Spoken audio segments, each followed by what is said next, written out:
Alrighty. Some would reckon that Library of Ruina is a difficult game to even get through once. Being a deck builder with complex mechanics and a deep rabbit hole though, the replayability is quite high. But for those more entrenched, those that need a little more challenge, I've introduced a few binds to make things more interesting as we get through Project Moon's most complicated work. In a video the other week, I threw out an open invite to participate in a draft run of Library of Ruina to other creators. The response was beyond anything I could expect, and now we have 2 pods of 4. For the fellas in my own pod, we've got Welvader, Kylodal, and Mr. Boomy, each of them for the most part being other Limbus YouTubers. Regardless, for a quick brief on what the rules were, the goal is to clear up to Impuritus. You can go for an ending, but realistically speaking, the run ends when you reach there. To get there, you may only use key pages from the receptions you have obtained during the draft. However, you are allowed to use the purple and gold key and combat pages from those. Else, you may only use combat pages of blue or lower rarity, and attribute key pages of blue or lower to your librarians. This means if you don't take the She, you can't field a single one of them, and lose access to Flying Sword and Extreme Edge. You also can't attribute any of their pages to your librarians. Otherwise, the blue combat pages and below are free game. Anything from Urban Legend and below are free game, and the general receptions from Urban Plague are open to use as well. As for exactly how much you're able to obtain from the draft, it's as follows. 2 receptions from Urban Plague, 2 receptions from Urban Nightmare, 3 receptions from Star of the City, and 2 general receptions between Star of the City and Urban Nightmare. This leaves you with a total of 9 drafted receptions to make use of, the rare key pages and combat pages from. Since this is only my second playthrough of Ruina, the goal was more or less to learn more about the game and try different strategies from my first go around, especially since I followed the first guide I found on Steam, from Urban Nightmare and beyond. I figure I should at least try and get through the game on my own terms where possible. Plus, more so for myself, the challenge is to not abuse the really strong and boring stuff, rather to roll with the draft that I get and see what I can potentially cook up. So, after consulting with Fox's Hollow on the viability of the format, I tossed out an open invite to see if anyone else was up for the idea. The resulting reception from creators was far more than I expected, leading us to 2 full pods and a 3rd one. For the auction, I recommend taking a look at the VOD. There's a lot of jank, like Welvader losing 4 times in a row.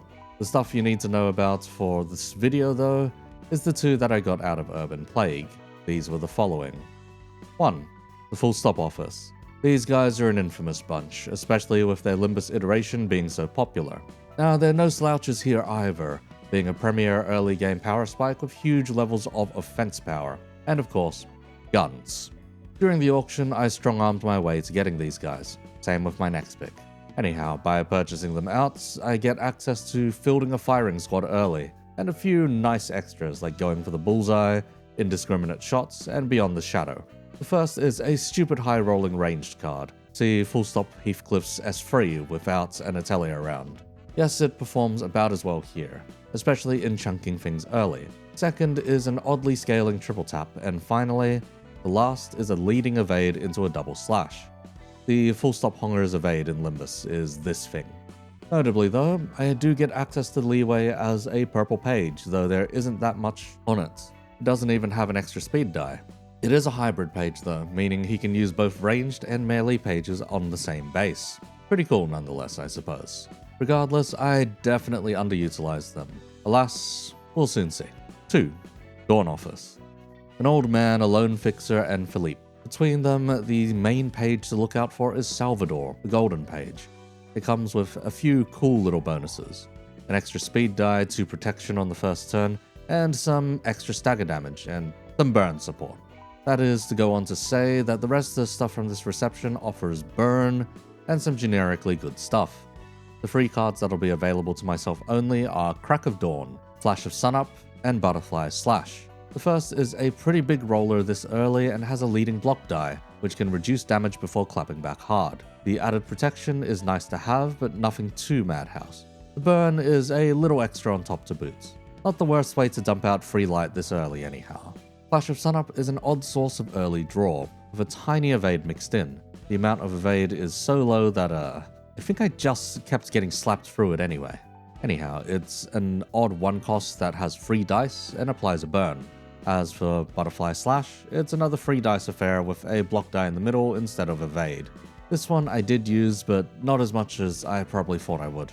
Anyhow, with them around, I had access to early burn support alongside cards that could apply it reasonably well. As for how strong burn is in Ruina, well, it's nowhere near as fantastic as I thought it'd be. Now for the other 3 in my pod, Kailodal got the Gaze and Kurokumo, while Vader ended up with Wedge and Lovetown. Finally, Mr. Boomy landed the Carnival and Bremen. Boomy is also running a variant on this challenge, that being they're only allowed to use the contents of their receptions plus the freebies, meaning valuable econ cards may indeed be inaccessible to them later on. Regardless, the start of the run was quite smooth, with only a few very specific hiccups. To start out, we've only got the freebies to work with, more specifically the fellas from Urban Legend and below. Say hello to the fellas that begin everyone's draft, the Library Office and Zwei. Best practice is to abuse the power-up on Hod's floor to boot, since we can get plenty for free from the funny shy look fella alongside the shoes. That is to say, let's gamble at our first draft pick, the Fullstop Office. They fell quite easily. Rather, I thought they'd put up more of a fight, considering what I remembered about my first run, but no, they kinda just rolled over and died. The extra power from Shy Look goes quite the distance in counteracting them with Olga's pages, so we were surprisingly golden. That said, this will be one of the few times that I actually remember that Shy Look exists and has to be accounted for. Anyhow, in this game we don't hit P enter, so to speak. Instead we're hitting P space, like so. With my first pick down, time to attribute their pages. We can steal Concentration, Blind Fire, and Snipe. Perhaps not all at once exactly, but at least 2 of them for a rather sizable boost in alpha striking power. As for gearing up the pages themselves, well, I slapped the triple tap and cheap cards on there and called it a day. They'll see a little bit of use here and there as we go along. Unfortunately, it's not quite as simple as asking if you can suture it, but a full stop backup floor is a nice to have. Moving along horizontally though, we've got my second pick. Part of the advantage of taking 2 receptions from the first row means we can make use of them right away. Plus, let's crack the dawn, and oh, they also went down just like that. Well, suppose I've learnt a thing or two, at least about this game, having cleared it once. With them out of the way, we can welcome Salvador to our lineup, and perhaps a Yuna, if we're bothered to attribute some jank. Now we have a status effect to work around, Burn. What does it do in Ruina? Pretty much the exact same thing in Limbus, but worse. It ticks down enemy HP at the end of turn, but since enemy HP is independent of stagger in this game, it's only serving the one purpose rather than both at the same time, at least for now. We don't have anything as insane as Limbus's version of Dark Flame or Glimpse of Flames to pay it out yet, so for the time being, this is a nice little bonus to stack up and chip away at enemies. Since we can make use of the Stigma Workshop and Sunset Blade combo, we're gonna start toasting a few receptions alongside the Gamba. But first, a laughing thingo to finish off. One more P, space will do it. This thing has some insane abno pages, I abused a few of them during the run as well. More specifically, laughing powder. At the cost of your own sanity and mental health, you can subject yourself to the sound of a stuffed toy laughing in your ear ad nauseum for the entire encounter. I'll play the sound just once for you. The other page that gives dice power from this boy is pretty solid too. Anyhow, next fight is the Carnival. They get rolled over quite easily. Rather, there isn't much to talk about here since I didn't even use a single one of their cards throughout the run. Not even for any attributions either, so another P space for the stack. I've been told that Wool Make Fine Silk and Tailoring are solid enough to make use of, the former especially for defensive decks. Regardless, not my draft pick and not worth looking into further for the time being. For the next blip in the road, we've got the Spiderbud. Now, we're 100% pissing off the Abno on purpose here, since the managerial guide in LobCorp says not to kill its children to handle the damn thing for Enkefalan. Nonetheless, all spider murder is good in my book as an arachnophobic, so we're killing them all. The women, and the children too. With that settled, we get a few nice pages. With total spooter death achieved, we shall now proceed to murder the Gaze Office. These fellas are, well, they're chumps, but seriously underestimated. The sheer amount of early game power you can get from the Gaze Office is bloody stupid. First off is Observe, free bloody strength and a Paralyze. You ain't losing a clash after that. Then there's Binding Arms. Bloody high roller with Paralyze Infliction too. Heck, even Alok's passive. up to 3 bloody paralyze out the gates. Clashing is just free with the right build, I suppose. Apparently, that's just the tip of the iceberg, but I digress. Perhaps next draft I'll look into them more keenly, just for the funnier stuff available. The Abno fights kinda just keep coming. I forget how many of them there are early on, since, well, the back half of the game has a decent bit less as we go along the upper tiers. That said, we're beating a mother and their children this time again. Only this time we're saving them from cannibalism. Well, attempting to. 30 power is scary to see.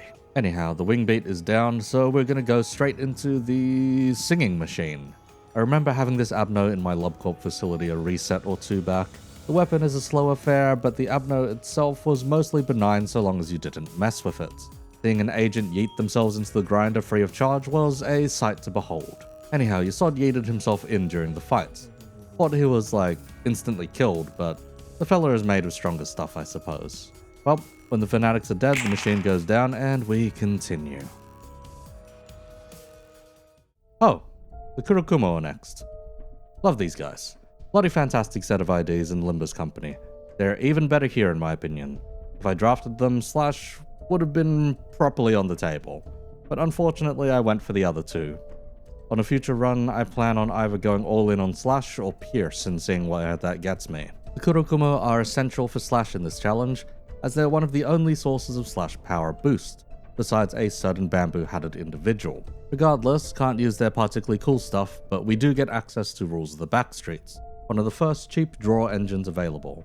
We don't get to reuse the attack multiple times like Heathcliff, but it's still a pretty solid thing we get to borrow since it's a common card. This is almost instantly going in a lot of my decks.